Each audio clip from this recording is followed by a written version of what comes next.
اور شہباز صاحب 2 بار وزیر اعظم بن گئے، ان کی بیٹی بھی وزیر اعلیٰ بن گئی. ذاتی خواہشات تو کبھی پوری نہیں ہوتی. وہ کیا کہتے ہیں کہ ہزاروں خواہشیں ہیں ایسی کہ ہر خواہش پہ جو ہے وہ جان نکلے. تو میری جو بات ہے وہ یہ ہے کہ ان لوگوں کو اب اپنی ذات سے نکل کے ملک کا سوچنا چاہیے. 2025 میں ہم اس ملک کو جنا کے پاکستان کے قریب تر لے کے گئے تو یہ ہماری کامیابی ہوگی. سر پہلے تو یہ بتائے گا کہ پاکستان تحریک انصاف کے لیے 2024 کا جو سال ہے وہ کیسا ثابت ہوا ہے؟ آپ کی جماعت نے کیا کچھ سیکھا 2024 سے، اور 2025 میں کیا کچھ حالات میں بہتری کی طرف جاتے دیکھ رہے ہیں آپ اپنی جماعت کی صورتحال کو؟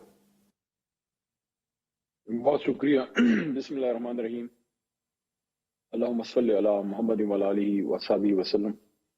سب سے پہلے تو جو آنے والا سال ہے 2025 کا، اس کے لیے نیک تمنائیں ہیں، دعا ہے کہ یہ سال ہمارے ملک کے لیے اور ہماری قوم کے لیے ایک اچھا سال ہو، اور ہم قائد اعظم محمد علی جناح اس ویژن کے مطابق پاکستان کو قریب تر اس ویژن کے کر سکیں، جس کے لیے اللہ تعالیٰ نے ہمیں یہ عظیم مملکت دی.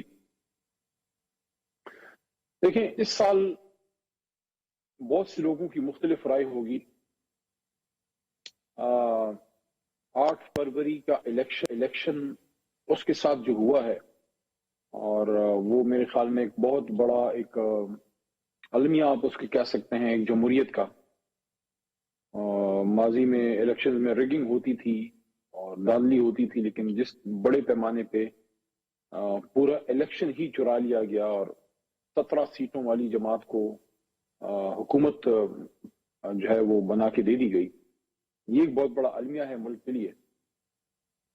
دوسرا، اس سال اگر آپ دیکھیں تو ایک بہت بڑا نقصان ہم کو ہوا ہے، وہ ہے اس ملک کے ایک سابق وزیر اعظم کو آپ نے 500 دنوں تک جیل میں رکھا ہوا ہے. ہمیں تو چلو اس کا دوہرا آپ اس کہہ سکتے ہیں کہ نقصان کہہ لیں، یا ایک جذباتی ہمیں آپ کہہ سکتے ہیں کہ صدمہ ہے، یا اس ملک کے لیے بہت بڑا المیہ یہ ہے کہ ایک پاپولر ترین شخص جو پوری دنیا میں پاکستان کو آگے لے کے جا سکتا ہے، جو بہت کچھ کر سکتا ہے اس ملک کے لیے، اس سے اس ملک کو محروم کیا گیا. یہ اصل میں عمران خان صاحب کا نقصان نہیں ہے. میں اس کو بطور تحریک انصاف کے کارکن کے نہیں دیکھتا، میں اس کو بطور سیاسی کارکن، بطور پاکستانی دیکھتا ہوں. اور یہ بات جناب عمران خان صاحب کو میں نے جیل میں خود کی، میرے دائیں ہاتھ پہ بیٹھے ہوئے تھے، ان کے دائیں ہاتھ پہ ان کی اہلیہ محترمہ بشرا بی بی صاحبہ تھی، ہمارے کچھ وکلاء تھے، اور میرے خیال میں 13 نومبر تھا، ابھی یہ 1 مہینہ پہلے، احتجاج سے پہلے.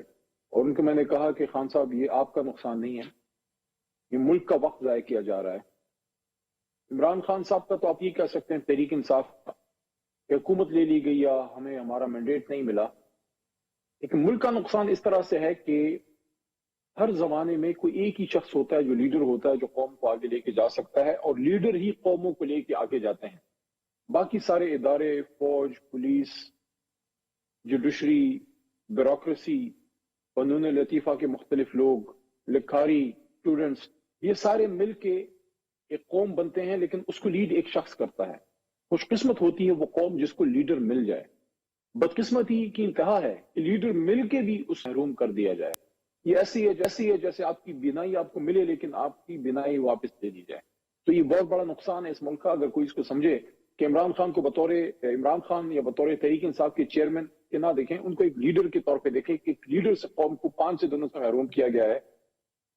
تیسری بات، بطور پاکستانی اگر آپ میرے سے پوچھیں، جو میرے لیے شاید ان سب سے زیادہ صدمہ ہے، وہ یہ ہے جو سانحہ ڈی چوک ہوا ہے، جس کی بھی غلطی تھی، آنا چاہیے تھا نہیں آنا چاہیے تھا، وہ ایک علیحدہ بحث ہے.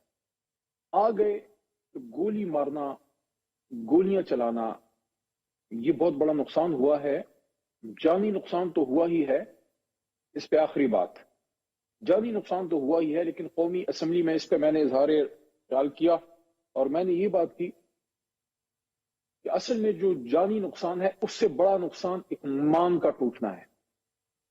ان نوجوانوں کو یہ احساس تھا کہ جو بھی یہاں پہ پولیس والے یا جو بھی ادارے کھڑے ہیں، یہ ہمیں گرفتار ضرور کریں گے لیکن یہ ہمارے اپنے ہیں، ان کے ہاتھوں سے ہماری جان نہیں جا سکتی۔ وہ مطمئن تھے، ان کا ایک اعتماد تھا، وہ اعتماد بھی ٹوٹا ہے اور ساتھ میں جان دی گئی ہے۔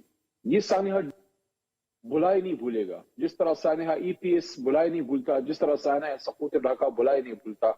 پاکستان کے دل، پاکستان کے دارالخلافے میں، ڈی چوک میں پاکستانیوں کا خون ہونا یہ بہت افسوسناک ہے۔ تو 2024 جہاں ایک بہت بڑی اپرچونٹی تھی فروری کے الیکشن میں، وہاں ایک بہت بڑا نقصان بھی ہوا جو اس وقت آج اس جگہ پہ ہم کھڑے ہیں۔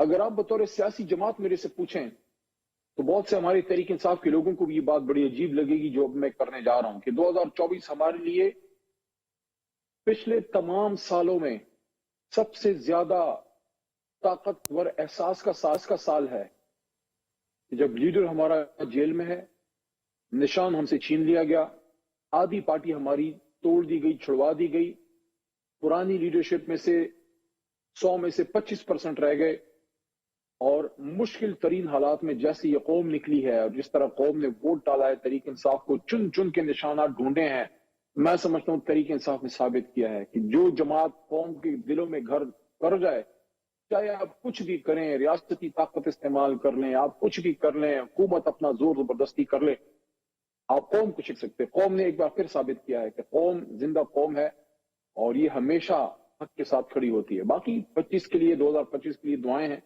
اور پاکستان کے لیے دعائیں ہیں کہ خان صاحب بھی نکلیں اور تمام بڑی لیڈرشپ بیٹھ کے ملک کے لیے بڑے فیصلے کریں۔